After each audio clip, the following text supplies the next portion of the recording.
প্ৰথম কীৰ্তন ঘোষা।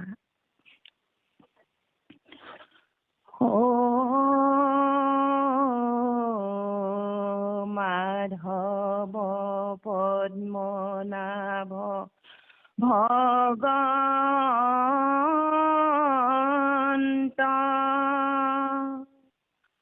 ও নাৰায়ণ নৰ সিংহয়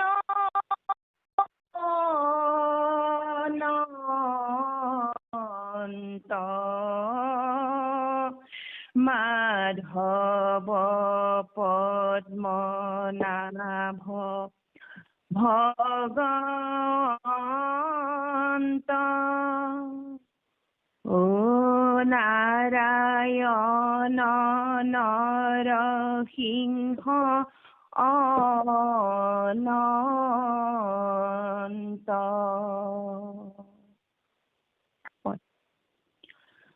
বুলন্ত সুকে শুনা পৰীক্ষিত এহি মতে কৃষ্ণে বলো হৰ্ষিত সমস্ত দৈত্যৰ চিন্তিয়া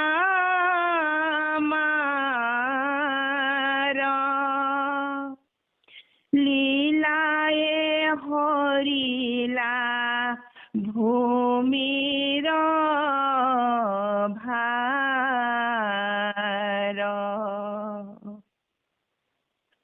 গুণন্ত জগতৰ পতি পাছে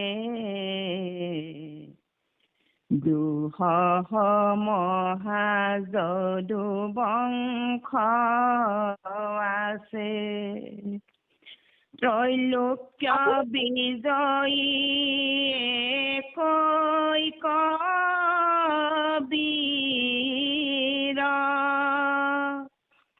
নুগুচিল কিছু ভাৰ ভূমিৰ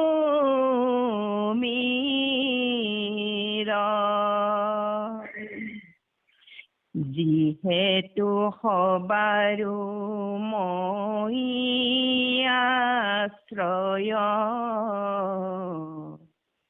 কাহাতো সন্তে নাহি পৰাজয় কন্দল লগাই তাকম্বাৰ মেলে পৃথিৱীৰ ভাৰ হৰিবু হেলে এহি গুণী পাছে যাদৱ কুলে দিয়াইলা প্ৰভু বিপ্ৰহাপ চলে মিলিল বিমংগল দ্বাৰকাত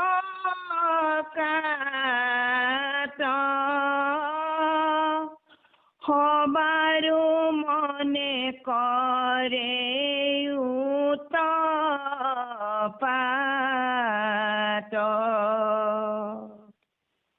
ব্ৰহ্মা কৱাৱৰী ত্ৰিদশ জাক আখিল পাছে সবেদাৰ কাক কৃষ্ণৰ দৰ্শনয় অভিলাষে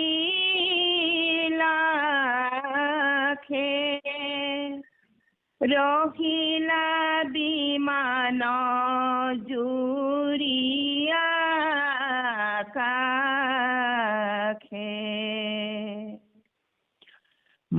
মহাসমৃদ্ধি দেখি দ্বাৰকাৰ বিস্ময় ভৈলায়াতি দেৱতাৰ কৃষ্ণক পাছে দৰ্শন পাই অদ্ভুত ৰূপ কয়াছিলা চাই কৃপিতি নাহি শান্ত এক দৃষ্টি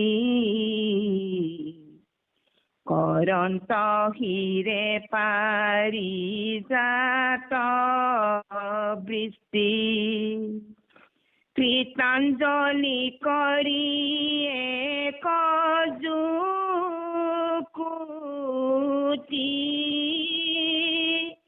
তৈৰে পৰা হবে কৰন্ত স্তুতি নমো নমো কৃষ্ণ তজু চৰণে যাহাক পৰম ভকত জনে হৃদয়ত চিন্তই কৰি প্ৰবন্ধ অপ্ৰয়াসে তৰৈ সংসাৰ বন্ধ ত্ৰিগুণা মায়াক কৰি আশ্ৰয়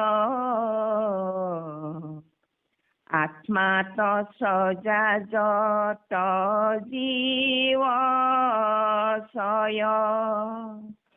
স্বজন পালন কৰায়া পুনে নপাৱে লাগয়ে কো দুখ গুণে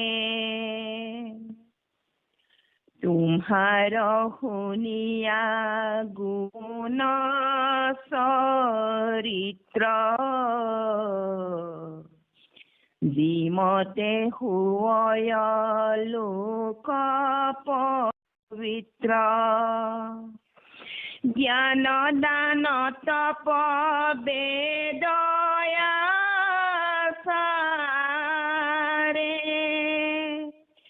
হিমতে শুদ্ধি কৰিবা কনাৰে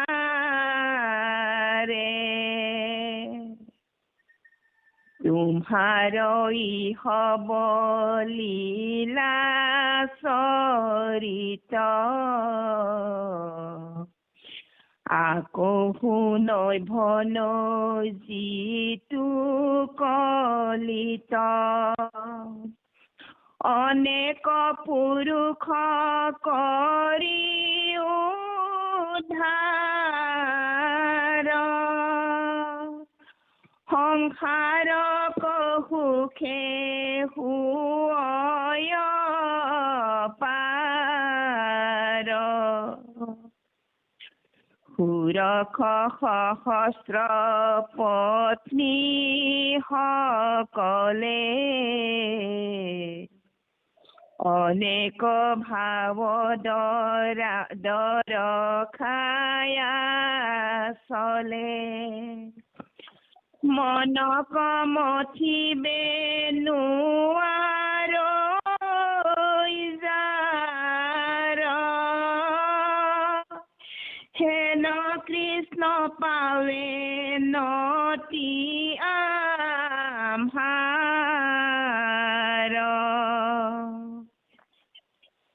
কৃষ্ণ কয়াগত দেখি প্ৰত্যেক কৰিলন্ত স্তুতি আৰু অনেক নকৈলো পদ বিস্তাৰ পদৰে বোলা হৰি হৰি সমস্ত নৰে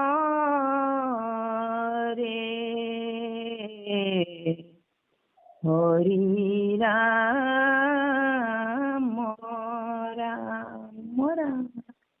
কৃষ্ণ মাধৱ মাধৱ মাধৱ মাধৱ। জয় গুৰু শংকৰ সৰ্বগুণাকৰ যাকে নাহি কৃপাম তোহাৰি চৰণ কৰি নশত কোটি বাৰেক কৰোঁ প্ৰণাম।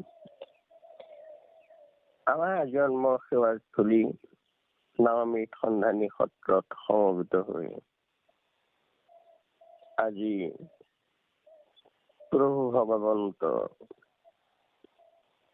বৈকুণ্ঠ প্ৰয়াণ এই অধ্যায়টি প্ৰথম অধ্যায়টি সুন্দৰভাৱে পাঠ কৰি আমাৰ সকলোকে শ্ৰৱণানন্দ দিয়া আমাৰ নৱনীতা আই আৰু আমাৰ সমল ব্যক্তি ভক্ত একান্ত ডেকা বাপজনা আৰু সুপৰিচাৰক হাতীমীয়া বাপকে মুখ্য কৰি সকলো ভক্তিপ্ৰেমী ৰসগ্ৰাহী বাপাই আজি এই অমৃত আস্বাদন কৰি নিজকে ধন্য কৰা সমস্তলৈকে আমাৰ পুৱাৰ সেৱাভাগী নিবেদিত। শ্ৰীকৃষ্ণৰ বৈকুণ্ঠ প্ৰয়াণ। এই হেৰিটো নামটো কথাটো শুনিলেই তাৰমানে হেৰি লাগে, প্ৰভু ভগৱন্ত আমাক এৰি গুচি গল নিজৰ জেগালৈ বৈকুণ্ঠলৈ।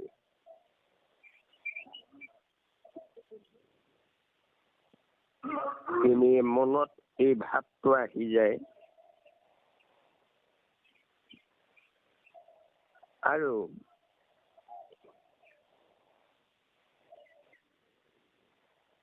প্ৰভু আমাৰ মাজত থকা হলে অৰ্থাৎ লীলাৰ ৰূপটো ধৰি যদি থাকিলেহেঁতেন তেতিয়া আমি কিমান আনন্দ পালোহেঁতেন।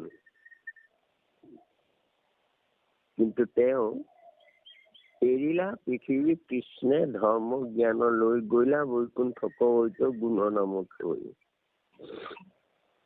আৰু আমাক কৈ থৈ গল যে যত নাম থাকে মই তাতেই থাকো। গতিকে পৰমাৰ্থ কথাটো আমি সেইটোহে ধৰিব লাগে। এক কৃষ্ণ আমাৰ মাজতে আছে, সকলোতে আছে, নিজৰ কণ্ঠলগ্ন বস্তুৰ দৰে আমি পাব পাৰো। প্ৰত্যেকৰ হৃদয়তেই তেওঁ আছে।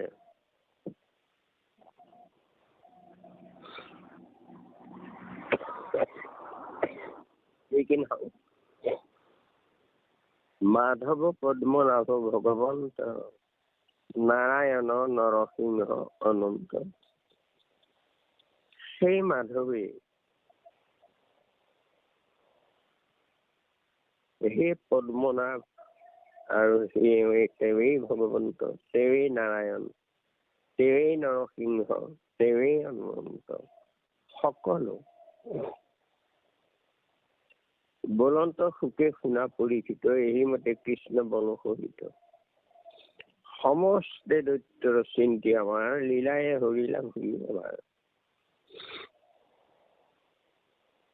বলভদ্ৰ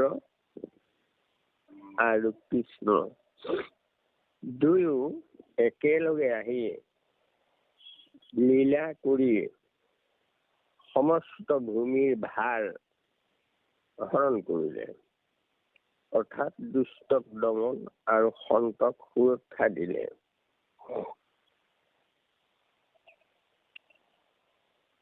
গুণন্ত জগতৰ প্ৰতি পাছে দুষ্মহ মহাযুদুবংশ আছে। তলৈক্য বিজয় একৈক বীৰ নুগুচিল কিছু ভাৰ ভূমিৰ। যিহেতু সবাৰেও আমি আশ্ৰয়, কাহাতো হন্তে নাহি পৰাজয়। কণ্ডল লগাই আসম্বাৰ মেলে, পৃথিৱীৰ ভাৰ হৰিবোৰ হেলে। এইটোৱে ডাঙৰ কথা। ভগৱন্তই নিজে গুণিছে যে হয়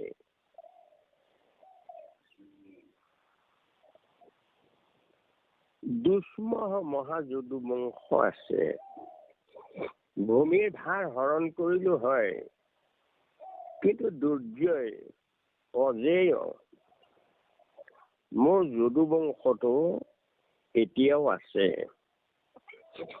ত্ৰৈলোক্য বিজয়ী একৈক্য বীৰ, এজন এজন বীৰে ত্ৰৈলোক্য জয় কৰিব পাৰে। নুগুচিল কিছু ভাৰ ভূমিৰ। গতিকে পৃথিৱীৰ ভাৰ ক'ত নুগুচিলে? এই সোপা যদি থাকি যায়, গতিকে এই সোপাইতো আকৌ পৃথিৱীৰ ভাৰ বেছিহে হ'ব।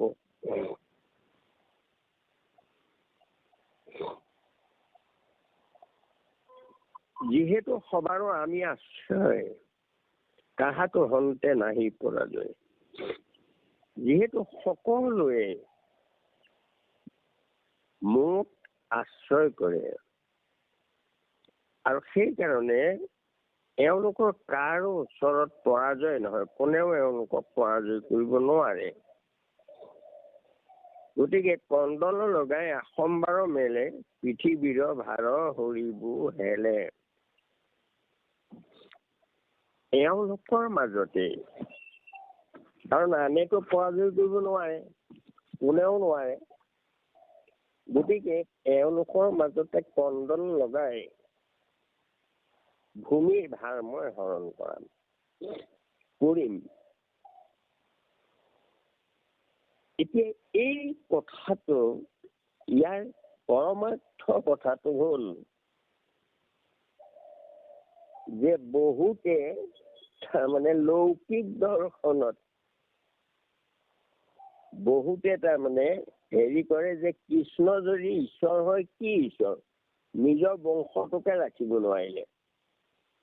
বিপ্ৰ ব্ৰাহ্মণে সাপ দি পেলাই, আৰু সেই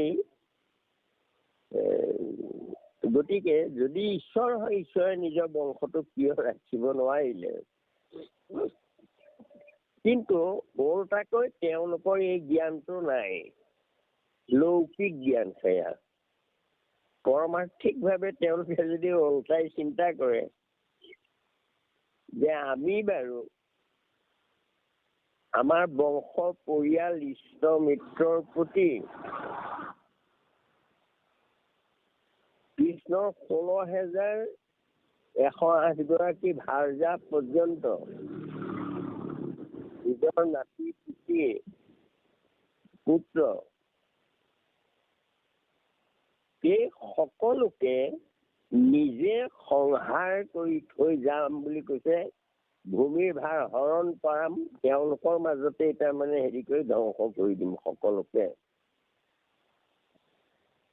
এইটো সাধাৰণ মানুহৰ কথা হ'বনে পাৰিবনে? যদি তেওঁ যদু বংশটোৰ প্ৰতি প্ৰেম থাকি সেই বংশটো ৰক্ষা কৰিলেহেঁতেন, তেতিয়াহ'লে কৃষ্ণ ঈশ্বৰত্বই প্ৰমাণ নহয়। ঈশ্বৰৰ বাহিৰে কোনে এনেকুৱা কৰিব পাৰে? নিজৰ বংশটো নিজৰ ভাৰ্যা তাৰমানে এৰি থৈ গুচি যাব পাৰেনে? যদু বংশটো ধ্বংস যদি নকৰিলেহেঁতেন, তেতিয়া কৃষ্ণৰ ঈশ্বৰত্বই প্ৰমাণ নহয়। যে মায়াৰ অতীত তেওঁ, এই কথাটো প্ৰমাণিত নহলহেঁতেন যদি আমি সেই ফালৰ পৰা ভাবো।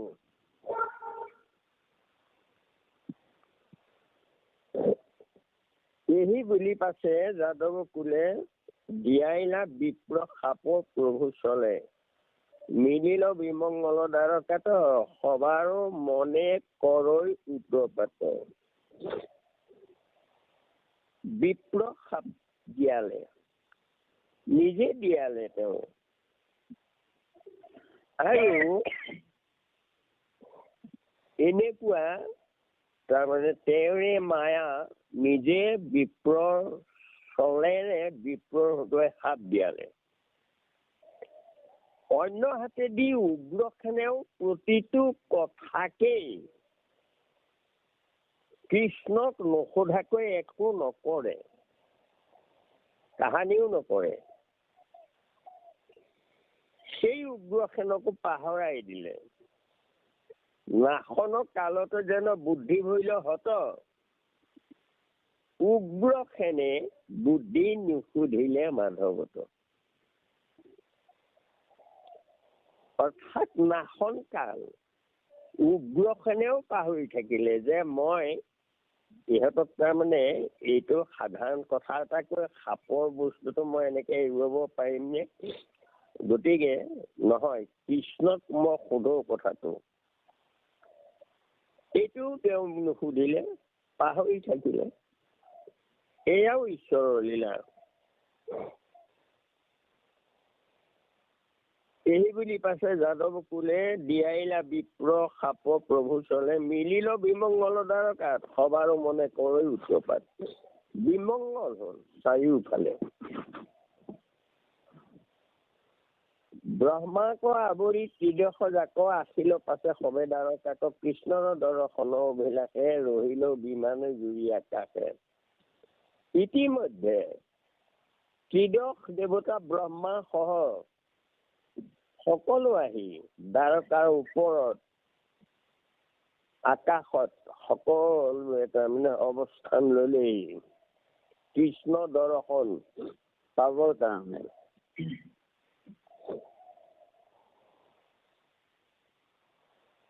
মহা সমৃদ্ধি দেখি দ্বাৰকাৰ বিস্ময় ভৰিল অতি দেৱতাৰ।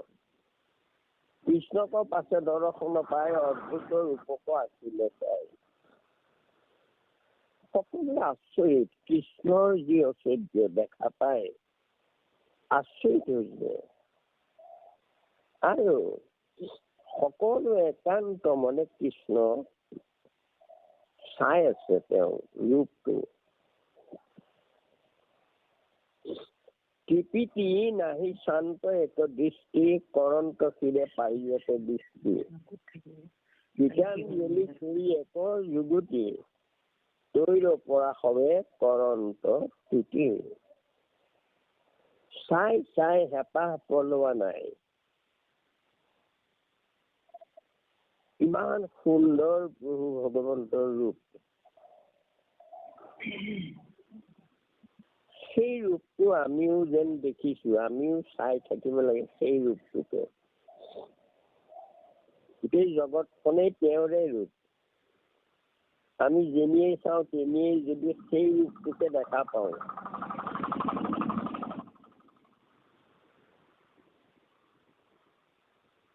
কৃষ্ণ চাব লাগে। অৰ্থাৎ আমি সকলোৱে সেই ৰূপটোৱেই চাব লাগে। তেতিয়া আমাৰ প্ৰেম বাঢ়িব।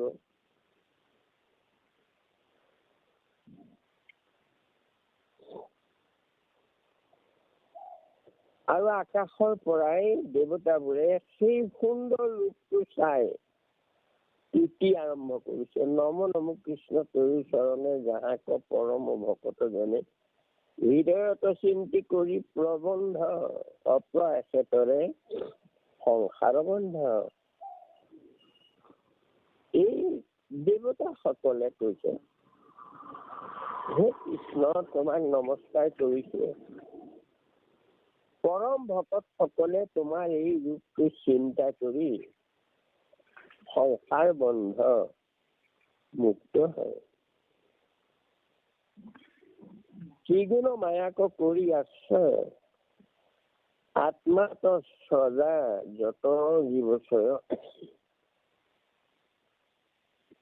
প্ৰলয়ত পালন কৰা আপোনে, নপাৱৈ লাগৰ একো দোষ গুণে। হয়, তুমিয়েই প্ৰভু তিনি গুণ সতৰজতম, তিনি গুণ আশ্ৰয় কৰি জীৱ সকল তুমিয়েই সৃষ্টি কৰিছা। তোমাৰ পৰাই তুমি নিজে সৃষ্টি কৰি লৈছা, নিজে বহুত হৈ গৈছা। আৰু প্ৰলয় পালন আৰু সংহাৰ এয়াও তুমিয়েই কৰা, প্ৰলয়ো কৰা, পালনো কৰা। আৰু তথাপিতো তোমাক তাৰ দোষ আৰু গুণে স্পৰ্শ নকৰে। তুমি এই গুণময় সংসাৰখন ত্ৰিগুণী মায়াক আশ্ৰয় কৰি তুমি সৃষ্টি কৰিছা, গতিকে তাৰ দোষ আৰু গুণে তোমাক স্পৰ্শ কৰিব নোৱাৰে। কাৰণ এয়া তোমাৰ লীলা, তুমি কৰো বুলি কৈছা, তোমাক কোনে দোষ দিব পাৰিব?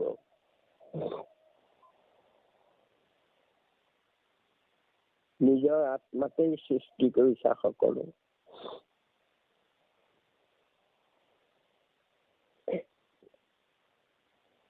কৃষ্ণ, তোমাৰ শুনিয়া গুণ চৰিত্ৰ, যিমতে হৈ লোকক পবিত্ৰ। জ্ঞান দান তপ বেদৰ আচাৰে, শ্ৰীমতে শুদ্ধি কৰিবাক নোৱাৰে। এই যে তুমি লীলাবোৰ কৰিলা প্ৰভু, এয়া তোমাৰ সেই লীলা গুণ চৰিত্ৰ শুনি জগতখন যেনেকৈ পবিত্ৰ হয়। জ্ঞান মাৰ্গৰ অৰ্থাৎ যোগ সাধন, দান, তপ, বেদৰ আচাৰ, এইবোৰে এনেকুৱাকৈ জীৱক গতি দিব নোৱাৰে। তোমাৰ গুণনামে ভকতক যেনেকৈ গতি দিয়ে, বেদৰ কোনো কৰ্মই সেইদৰে জীৱক গতি দিব নোৱাৰে, পবিত্ৰও কৰিব নোৱাৰে। তোমাৰ ঋষভ গুণ চৰিত্ৰ, আক শুনৈ ভনৈ যিটো কলিত, এয়া পৰমাৰ্থ কথা। তোমাৰ এই লীলা, আমাৰ আগত লীলামালা কৈ আহিছে এতিয়া, তোমাৰ এই গুণ আৰু চৰিত্ৰবোৰ যিজনে শুনে, যিজনে গায়, এই কলি যুগত অনেক পুৰুষ কৰি উদ্ধাৰ সংসাৰৰ সুখে ভয় পায়। তেওঁলোকে অনেক পুৰুষ, কোটি কোটি পুৰুষ উদ্ধাৰ কৰিব পাৰে। ষোড়শ সহস্ৰ পত্নী সকলে অনেক ভাৱ দৰা খাই আচলে, মনক মঠিব নোৱাৰে যাৰ, হেন কৃষ্ণ পাৱে নতি আমাৰ। এই কথাখিনি কৈ আছে কোনে? ব্ৰহ্মা আদি দেৱতা সকলে। এই কথাখিনি দেৱতা সকলে স্তুতিত কৈ আছে। 16,000 পত্নীয়ে সুন্দৰ ত্ৰৈলোক্য সুন্দৰী, তেওঁলোকে যাৰ মনক মঠিব নোৱাৰিলে, অনেক ভাৱ দ্বাৰা সেয়া চলে, মনক মঠিব নোৱাৰে যাৰ মন ভুলাব নোৱাৰিলে, হেন কৃষ্ণ পাৱে নতি আমাৰ। সেইজন কৃষ্ণৰ চৰণত আমি নত শিৰ হৈছো। দেৱতা সকলে স্তুতি কৰিছে, ব্ৰহ্মা পৰ্যন্ত। কৃষ্ণক আগতে দেখি প্ৰত্যেক কৰিলে তুতি আৰু অনেক। কৃষ্ণক সন্মুখত দেখা পাই এই স্তুতি কৰিছিলে, আৰু বহুত স্তুতি কৰিছিলে, কিন্তু পদ বাহুল্য দৰে মই আৰু বিশ্ব মিলিছিলো নকলো, বলা হৰি হৰি সমস্ত নৰে। গতিকে প্ৰতিটো অধ্যায়ৰ শেষত আমাক এইদৰে গুৰুজনে কৃষ্ণ গ'ল আৰু আমালৈ থৈ গ'ল তেওঁৰ যশ লীলা গুণ। গতিকে এৰিলা পৃথিৱী কৃষ্ণ ধৰ্ম জ্ঞানলৈ, বৈলা বৈকুণ্ঠ হয়তো গুণ নামত থৈ। গুণনাম মাত্ৰ থৈ গৈছে আমাৰ কাৰণে। গতিকে আমি দেশ কাল পাত্ৰৰ বিধান নাই, নিৰ্দিষ্ট নিয়মত যে ঈশ্বৰৰ নাম গালেহে কামত আহিব এনেকুৱা কথা নাই।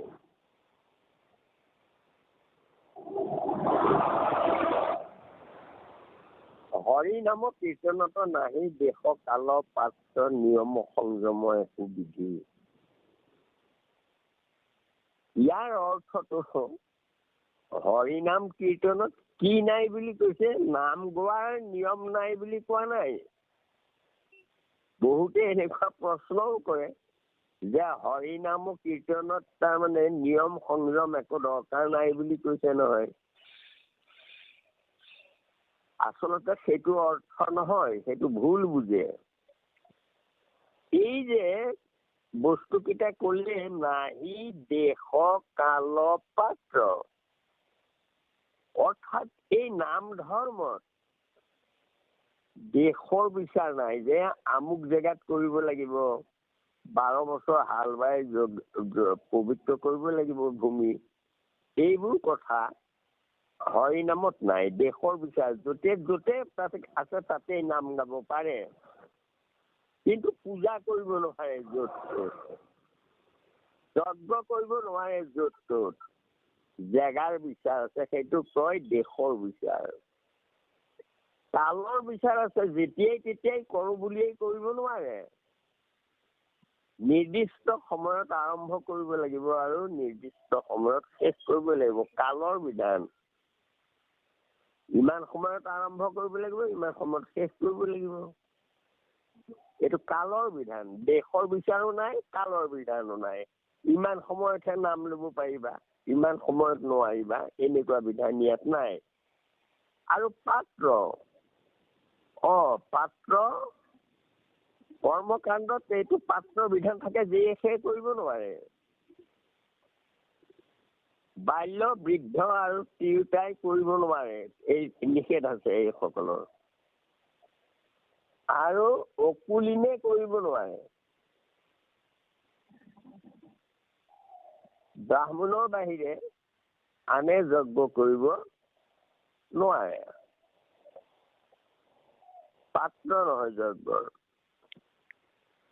গতিকে দেশৰ বিচাৰ নাই, কালৰ বিচাৰ নাই, আৰু সেই কৰ্মকাণ্ডত থকা পাত্ৰৰ বিচাৰ নাই, আৰু জ্ঞান মাৰ্গত থকা নিয়ম সংযম আসন প্ৰণায়াম ধ্যান ধাৰণা আদিবোৰ হৰি নামত নাই। আচল অৰ্থ সেইটো যে জ্ঞান মাৰ্গ আৰু কৰ্ম মাৰ্গত থকাবোৰ নীতি নিয়ম এই ভক্তি মাৰ্গত নাই। সেই সুলভতাটোৰ কথা কৈছে। যে কি নহওক, ইমান সুন্দৰ এই কথাখিনি আমি সকলোৱে অনুধাৱন কৰিব পাৰিছো, আমি বুজি পাইছো। এতিয়া মাত্ৰ আমাৰ অভ্যাস কৰি থাকিব লাগে। আৰু আমাৰ বুজিবলৈ বাকী নাই, কোনেও নুবুজাকৈ থকা নাই, আমাৰ সকলোৱে বুজি পাইছো। গতিকে এতিয়া বুজি পালো যেতিয়া, আৰু বুজাৰ পিছত তাৰমানে যুঁজিব লাগে, যুদ্ধ কৰিব লাগে আমাৰ সেই বেয়া ভাৱবোৰৰ লগত। বেয়া ভাৱবোৰ তাৰমানে যুদ্ধ কৰিব লাগে আমাৰ বেয়া ভাৱবোৰৰ লগত, সৎ ভাৱেৰে সৈতে, ভকতি ভাৱেৰে সৈতে। আমি সৎ চিন্তা, সৎ কথা, সৎ সংগ, এই সকলৰ মাজত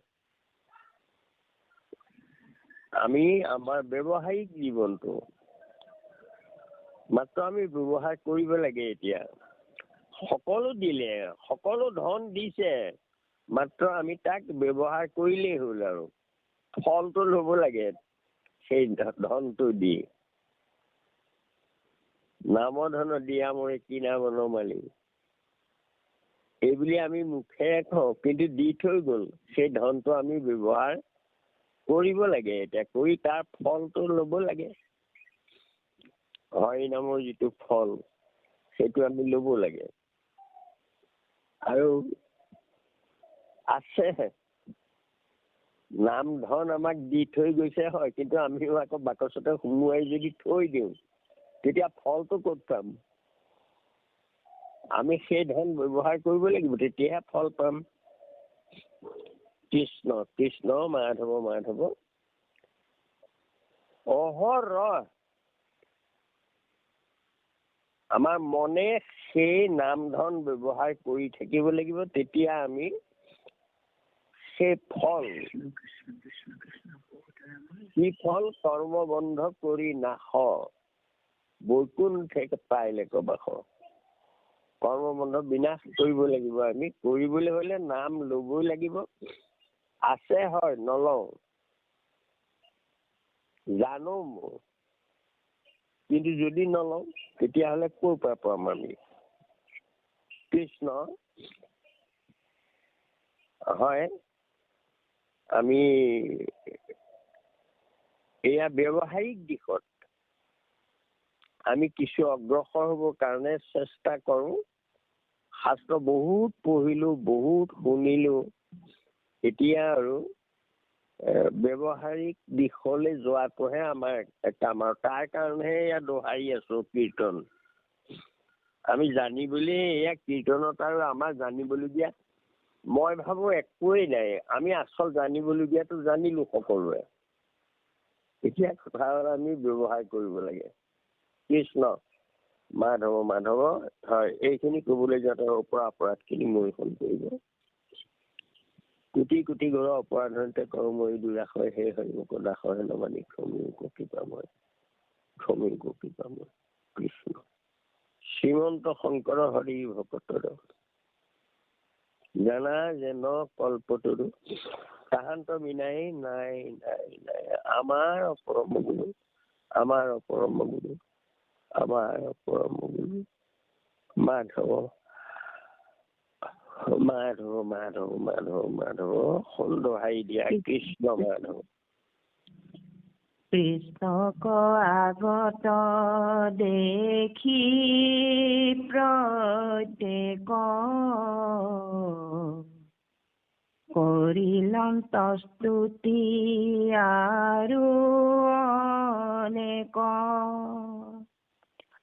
নকৈলো পদ বিস্তাৰ কদৰে,